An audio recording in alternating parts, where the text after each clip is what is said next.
حضرت آدم علیہ السلام کا پتلا بنا کر کے تیار کیا اور اس کے اندر جب روح پھونکی پروردگار عالم نے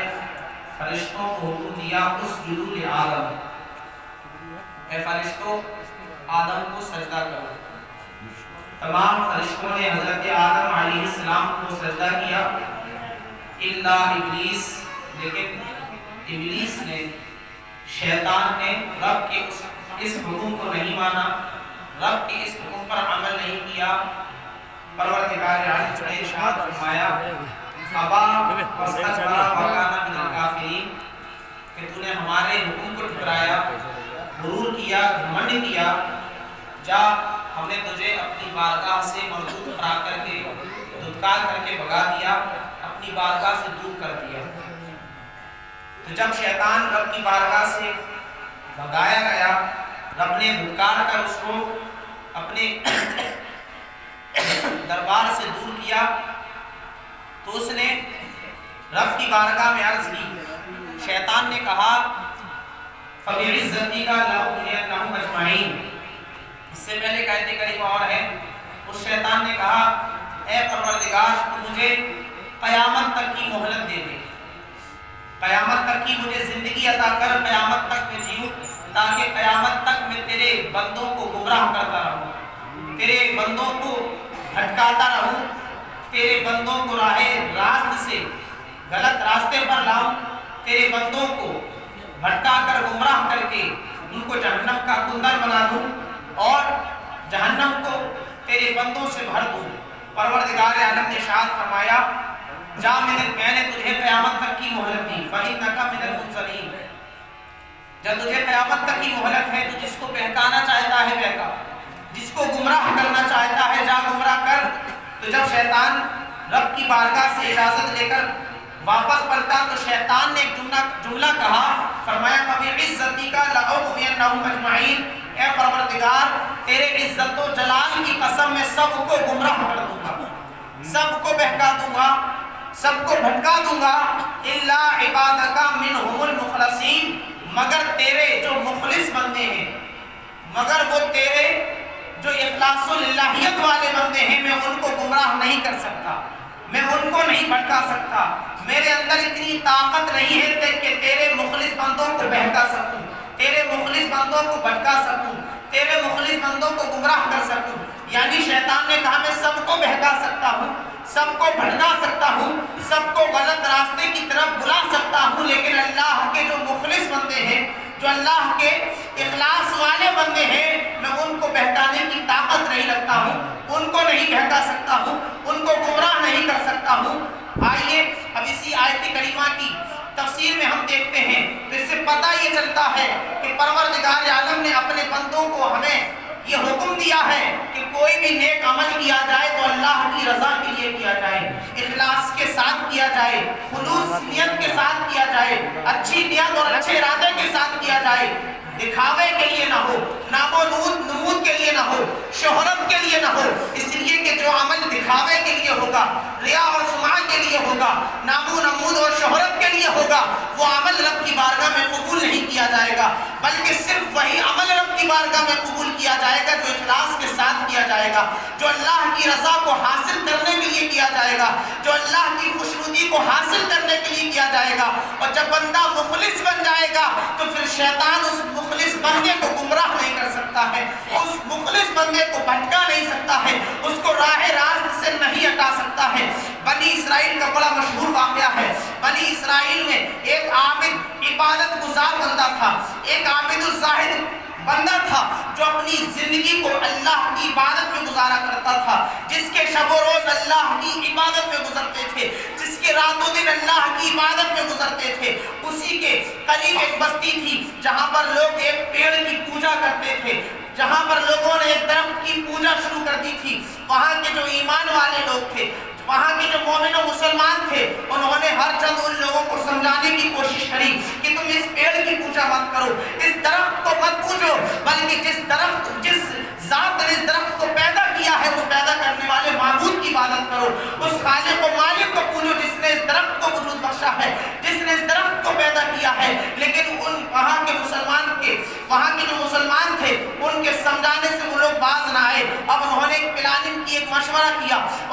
فیصلہ کیا کہ ہمارے بستی کے قریب ایک عابد رہتا ہے، ایک زاہد رہتا ہے، اللہ کی عبادت کرنے والا رہتا ہے، چلو ان کے پاس چلا جائے اور ان سے جا کر کے پوچھا جائے اور ان کو بتایا جائے کہ یہاں پر لوگوں نے پیڑ کی پوجا شروع کر دی ہے، درخت کو پوجنا شروع کر دیا ہے اور اللہ کی بارگاہ سے دور بھاگتے ہوئے نظر آ رہے ہیں۔ ہم نے ان کو ہر چند سمجھانے کی کوشش کی ہے لیکن وہ باز نہیں آتے ہیں۔ جب اس عابد نے اتنا سنا تو کہا ٹھیک ہے تم لوگ جاؤ، کل میں اس پیڑ کو کاٹ دوں گا، کل میں اس پیڑ کو جڑ سے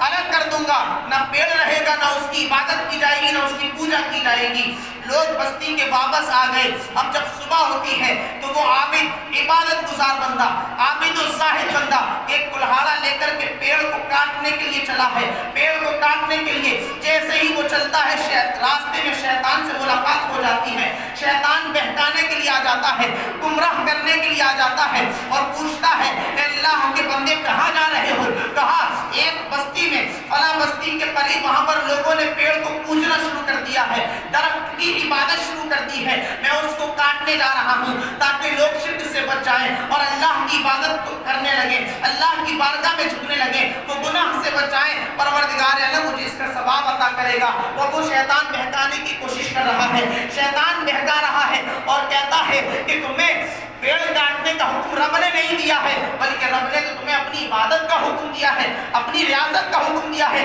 جاؤ تم اپنی عبادت کرو، رب کو یاد کرو، رب کا ذکر کرو، اپنا قیمتی وقت کیوں برباد کر رہے ہو، اپنا قیمتی وقت کیوں ضائع کر رہے ہو؟ جب شیطان نے ہر چند بہکانے کی کوشش کی لیکن وہ عابد باز نہ آئے، اب دونوں میں جنگ شروع ہو جاتی ہے، شیطان اور عابد میں لڑائی شروع ہو جاتی ہے۔ جیسے ہی شیطان کا مقابلہ اس عبادت گزار سے ہوتا ہے، وہ عبادت گزار شیطان کو اٹھا کر کے پٹک دیتا ہے، پھر دوسری مرتبہ مقابلہ ہوتا ہے، پھر عابد جو ہے عبادت گزار جو ہے شیطان کو اٹھا کر کے پٹک دیتا ہے، تیسری مرتبہ مقابلہ ہوتا ہے، پھر شیطان کو پٹک دیتا ہے۔ اب شیطان نے دیکھا ہر چند مجھے ہار ہی ماننا پڑی اور میں ہار چکا ہوں، لیکن جاتے جاتے اس نے اپنے حربے کو استعمال کیا اور اس نے کہا اے عابد میں نے سنا ہے تو بڑا غریب ہے، تو بڑا مفلس ہے، تو بڑا لاچار ہے، حاجت مند ہے، ضرورت مند ہے، لوگوں کے کھانے سے تو کھایا کرتا ہے، لوگوں کے پلانے سے تو پیا کرتا ہے، یعنی لوگ تیری مدد کرتے ہیں کہ تجھے کھانا اور پانی ملا کرتا ہے، اب میں تجھے روزانہ 2 اشرفیاں لا کر کے تیرے تکیے کے نیچے رکھ دیا کروں گا،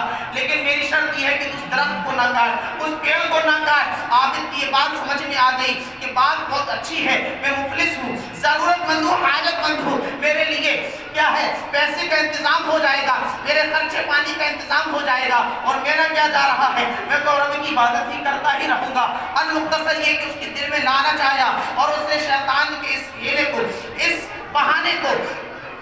کنفرم کر لیا اور کہا ٹھیک ہے تمہاری بات ٹھیک ہے، روزانہ میرے تکیے کے نیچے آ کر کے 2 اشرفیاں رکھتے رہنا، اگر نہیں رکھو گے تو میں اس درخت کو کاٹ دوں گا، اس درخت کو، اس پیڑ کو کاٹ دوں گا۔ اب شیطان جو ہے روزانہ رات کو آ کر کے اس عابد کے تکیے کے نیچے روزانہ 2 اشرفیاں رکھ کر کے جاتا ہے، کئی دن تک سلسلہ چلتا ہے، کئی دن کے بعد اب شیطان نے آنا بند کر دیا، اشرفیاں رکھنا بند کر دیا۔ اب جیسے ہی عابد صبح بیدار ہوا اس نے دیکھا کئی روز ہو گئے، شیطان اپنے وعدے پر کھرا نہیں اتر رہا ہے اور وہ اشرفی رکھنے نہیں آ رہا ہے، تو اب وہ عابد جو ہے کلہاڑا لے کر کے پھر دوبارہ پیڑ کو کاٹنے کے لیے چل دیتا ہے، درخت کو کاٹنے کے لیے چلتا ہے۔ جیسے ہی چلتا ہے راستے میں پھر شیطان آ جاتا ہے، پھر بہکاتا ہے کہ تم اس پیڑ کو کاٹ کر کے کیا کرو گے، تم اس درخت کو کاٹ کر کے کیا کرو گے؟ کہا تم نے مجھ سے وعدہ کیا تھا کہ روزانہ تمہارے تکیے کے نیچے 2 اشرفیاں رکھوں گا، لیکن چند دن تم نے رکھی ہیں، اس کے بعد نہیں رکھی ہیں۔ شیطان نے کہا میں نہیں رکھوں گا۔ اب پھر جنگ شروع ہو جاتی ہے،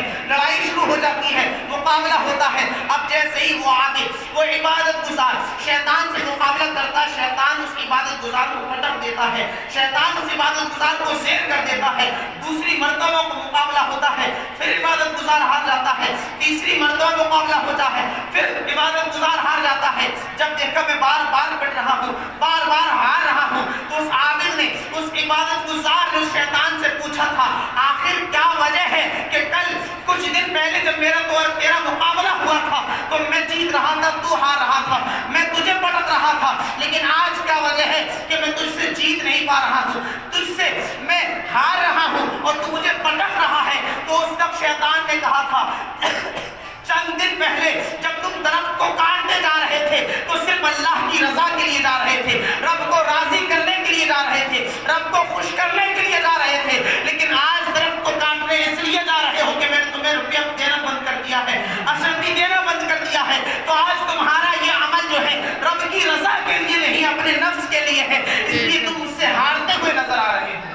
اس واقعے سے پتہ کیا چلا کہ جب تک بندہ اللہ کی رضا کے لیے عمل کرتا ہے، اللہ کو دکھانے کے لیے، رب کو راضی کرنے کے لیے، تو پروردگار عالم اس کے عمل کو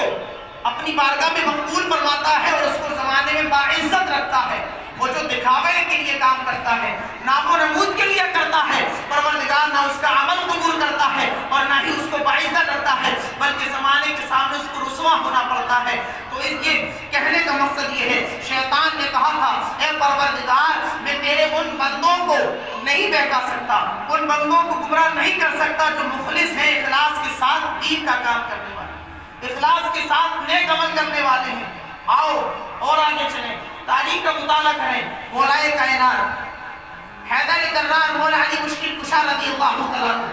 جنگ کے لیے نکلتے ہیں، جنگ کے لیے روانہ ہوتے ہیں۔ آپ کا مقابلہ کافر سے ہوتا ہے، پہلوان سے ہوتا ہے۔ جب اس پہلوان نے آپ پر وار کرنا چاہا، 2 وار کیے، لیکن دونوں کے دونوں وار اس کے خالی چلے گئے، اس لیے کہ مقابلہ کسی اور نہیں، مولائے کائنات فاتح خیبر سے ہو رہا تھا۔ اللہ کے شیر خدا سے مقابلہ ہو رہا تھا، دونوں بار اس کے خالی چلے جاتے ہیں۔ اب باری آتی ہے مولائے کائنات مولا علی مشکل کشا کی، فاتح خیبر کی باری آتی ہے۔ حضرت مولائے کائنات مولا علی رضی اللہ تعالیٰ عنہ اپنی ذوالفقار حدید کو ہوا میں لہراتے ہیں اور لہرا کر کے اس پہلوان پر مقابلہ کرتے ہیں، اس پر اپنی تلوار کو چلاتے ہیں۔ فوراً وہ کافر پہلوان جو ہے بدحواس ہو کر گھوڑے سے نیچے آ جاتا ہے اور آپ اس کے سینے پر سوار ہو جاتے ہیں۔ جیسے ہی مولائے کائنات اس کے سینے پر سوار ہوئے، اب اس بدبخت نے، اس بدنصیب نے کیا حرکت کی؟ مولائے روم فرماتے ہیں، مولانا روم فرماتے ہیں، اوخیو انداز بر روئے علی افتخار ہر نبی و ہر ولی۔ فرماتے ہیں مولانا روم اس بدبخت اور بدنصیب انسان نے جو ہے مولائے کائنات رضی اللہ تعالیٰ عنہ کے چہرے پر تھوک دیا، مولائے کائنات رضی اللہ تعالیٰ عنہ کے چہرے پر تھوکا۔ جیسے ہی اس نے مولائے کائنات کے چہرے پر تھوکا، اور مولانا روم فرماتے ہیں وہ چہرہ کوئی اور چہرہ نہیں ہے بلکہ علی کا چہرہ وہ چہرہ ہے جس پر محمد مصطفیٰ کو ناز ہے، جس پر حضرت فاطمہ کی جان قربان ہے، جس پر تمام اولیاء کی جان قربان ہے، جس پر تمام اولیاء کو ناز ہے۔ اس مولائے کائنات کے چہرے پر جب اس پہلوان نے تھوکا، مولائے کائنات رضی اللہ تعالیٰ عنہ نے اپنی تلوار کو لیا، نیام کے اندر رکھا اور اس پہلوان سے کہا اب جب تو آزاد ہے، اب علی تجھے قتل نہیں کرے گا، اب علی تجھے نہیں مارے گا۔ اب جیسے ہی مولائے کائنات اس کے سینے سے اترے اور جب وہ کافر جانے لگا، پہلوان جانے لگا، تو اس نے جاتے جاتے پوچھا، آخر تعجب کی بات ہے، میں تو بہت متعجب ہوں، حیران ہوں، آپ میرے سینے پر سوار ہو چکے تھے، تلوار بھی آپ کے ہاتھ میں تھی اور آپ کی تلوار کے نیچے میری گردن بھی تھی، آپ چاہتے مجھے قتل کر دیتے، لیکن آپ نے مجھے قتل کیوں نہیں کیا؟ تو مولا علی فرماتے ہیں جس وقت میں جہاد کے لیے گھر سے نکلا تھا تو رب کو راضی کرنے کے لیے نکلا تھا، جس وقت میں تیرے سینے پر سوار ہوا تھا، جب میں تجھے قتل کر رہا تو رب کو راضی کرنے کے لیے، رضائے الہی کے لیے، خوشنودی مولا کے لیے میرا یہ عمل تھا۔ لیکن جیسے ہی تو نے میرے چہرے پر تھوکا تو میں بھی آخر ایک انسان ہی ہوں، تو میرے نفس نے جوش مارا، میرا نفس جو ہے بڑا اٹھا، اب اگر اس حالت میں تجھے قتل کر دیتا تو میرا تجھے قتل کرنا آدھا تو رب کی رضا کے لیے ہوتا اور آدھا میرے نفس کے لیے ہو جاتا، اور رب کو یہ عمل پسند ہی نہیں ہے کہ جس میں نفس کا دخل ہو جائے، یعنی پروردگار عالم کو وہ عمل پسند نہیں ہے، وہ عمل رب اپنی بارگاہ میں قبول نہیں فرماتا ہے جو آدھا تو رب کی رضا کے لیے اور آدھا اپنے نفس کے لیے ہے۔ اس لیے مولائے کائنات نے اس کو آزاد کیا۔ جب اس کافر پہلوان نے حضرت علی رضی اللہ تعالیٰ عنہ کی اس تقریر کو سنا، اس گفتگو کو سنا، تو فوراً حضرت مولا علی رضی اللہ تعالیٰ عنہ کے قدموں میں گر گیا، کہا اب دیر نہ کی جائے، کلمہ پڑھا کر کے مسلمان بنا لیا جائے، اس لیے کہ جس مذہب اسلام کی تعلیم اتنی اعلیٰ ہے، جس مذہب اسلام کا پیغام اتنا اچھا ہے، وہ مذہب اسلام کتنا اچھا ہے، وہ مذہب اسلام کتنا اچھا ہوگا۔ اور وہ پہلوان کہتا ہے، یعنی ایمان جب کلمہ پڑھ لیا، ایمان لے آیا، کہا اے علی گواہ ہو جاؤ، آج یہ تلوار اسلام کے خلاف میرے میان سے نکلی تھی، اب زندگی بھر عمر بھر میری یہ تلوار اسلام کی حمایت اور اسلام کی نصرت اور مدد کے لیے نکلی رہے گی۔ تو یہ صحابہ کے عمل کا اخلاص ہوا کرتا تھا کہ صحابہ کرام جو بھی کام کرتے تھے، جو بھی نیک کام کیا کرتے تھے، وہ رب کی رضا کے لیے کیا کرتے تھے، رب کو راضی کرنے کے لیے، زمانے کو دکھانے کے لیے نہیں، اس لیے کہ مصطفیٰ نے حدیث پاک میں ارشاد فرمایا ان اللہ تعالی لا ينظر الى صورکم واموالکم ولکن ينظر الى قلوبکم واعمالکم۔ سرکار ارشاد فرماتے ہیں اللہ تبارک و تعالیٰ تمہاری صورتوں کو نہیں دیکھتا ہے، یہ نہیں دیکھتا ہے تم کتنے خوبصورت ہو، تمہاری شکل کتنی حسین ہے، تم کتنے حسین و جمیل ہو، نہ تمہاری مال و دولت کو دیکھتا ہے کہ کتنے کروڑ پتی ہو، کتنے لاکھ پتی ہو، بلکہ پروردگار عالم دیکھتا ہے تو تمہارے دلوں کے ارادے کو دیکھتا ہے، تمہاری نیتوں کو دیکھتا ہے، تمہارے عمل کو دیکھتا ہے کہ تمہارے عمل میں خلوص کتنا ہے، تمہارے دل میں تمہاری نیت میں خلوص کتنا ہے، پروردگار عالم یہ دیکھتا ہے۔ اور جس کے دل میں خلوص ہوتا ہے، جس کے عمل میں خلوص ہوتا ہے، جو اللہ کا مخلص بندہ ہوتا ہے، شیطان بھی اس کو بہکانے سے باز رہا کرتا ہے۔ شیطان کے اندر اتنی طاقت اور اتنی قوت نہیں ہے کہ وہ کسی مخلص بندے کو بہکا سکے، مخلص بندے کو گمراہ کر سکے۔ حضور غوث اعظم رضی اللہ تعالیٰ عنہ کا جو یہ مہینہ چل رہا ہے اور آپ چند ہفتوں سے حضور غوث اعظم کے مرتبے کے تعلق سے سن رہے ہیں، آپ کے علم و فضل کے تعلق سے سن رہے ہیں، آئیے ایک روایت اسی شیطان کے تعلق سے ہے۔ حضور غوث اعظم رضی اللہ تعالیٰ عنہ جنگلوں بیابان میں ہیں، اللہ کی عبادت کر رہے ہیں۔ میں آپ کو بتا چکا ہوں کہ 25 سال جنگلوں بیابانوں میں رہ کر غوث اعظم نے درختوں کے پتے کھا کر اور گھاس کھا کر بھی گزارا کیا ہے، نہ پانی پیا ہے نہ کوئی غذا کھائی ہے۔ 25 سال غوث اعظم نے ایسے گزارے ہیں، اللہ کی عبادت کی ہے، 25 سال نہ کچھ کھایا ہے نہ پیا ہے، بس جنگل کے پتے کھائے ہیں، گھاس کھائی ہے۔ تو جب اتنی عبادت کی تو شیطان ایک دن آیا غوث اعظم کے سر پر بادل میں ایک سائے کا ٹکڑا بن کر کے، آپ نے دیکھا کہ میرے سر کے اوپر ایک بادل کا سایہ ہے، اس بادل کا ٹکڑا ہے، اور اس سے آواز آتی ہے بیٹا اے عبد القادر میں تیرا رب ہوں اور میں تیری عبادت سے راضی ہو گیا ہوں،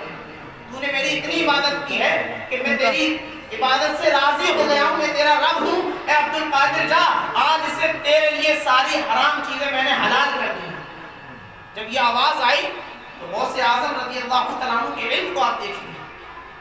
آپ کے علم فضل کو دیکھیے۔ غوث اعظم نے فرمایا تو سب کچھ تو ہو سکتا ہے لیکن تو کچھ ہو نہ ہو، لیکن سب کچھ نہیں ہو سکتا ہے، نہ تو رب ہو سکتا ہے بلکہ تو شیطان نظر آتا ہے۔ اس لیے کہ پروردگار عالم نے جب ایک مرتبہ کوئی چیز کسی کے لیے حرام کر دی تو وہ قیامت تک کے لیے حرام ہے، کسی کے لیے حلال نہیں ہو سکتی ہے۔ اور تو کہہ رہا ہے میں نے تیرے لیے ساری حرام چیزوں کو حلال کر دیا۔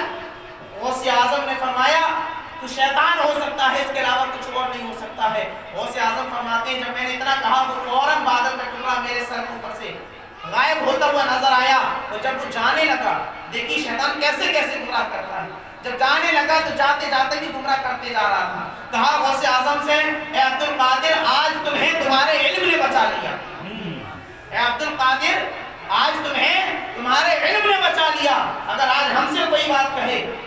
کہ آج تمہارے علم نے بچا لیا تو ہم ہو سکتا ہے گمراہ ہو جائیں، لیکن بغداد کے تاجدار ولیوں کے سردار غوث اعظم تھے، انہوں نے کہا ہے شیطان مردود کہ تجھے اتنی بھی خبر نہیں، یہ کوئی اور نہیں، یہ بغداد کا تاجدار عبد القادر ہے، مجھے میرے علم نے نہیں مجھے رب کے فضل نے بچایا۔ سبحان اللہ سبحان اللہ، مجھے میرے علم نے نہیں بچایا ہے، تو مجھے جاتے جاتے بھی گمراہ کرنا چاہتا ہے تاکہ میرے دل میں یہ بات بیٹھ جائے ہاں عبد القادر تجھے بہت علم نے بچا لیا ہے تو پھر میں بھی بھٹک جاؤں۔ تو شیطان نے کہا تھا کہ عبد القادر آپ پر اللہ کا فضل ہے کہ آپ محفوظ ہو گئے، ورنہ میں نے کئی ہزار ولیوں کو اسی جملے سے گمراہ کر دیا ہے۔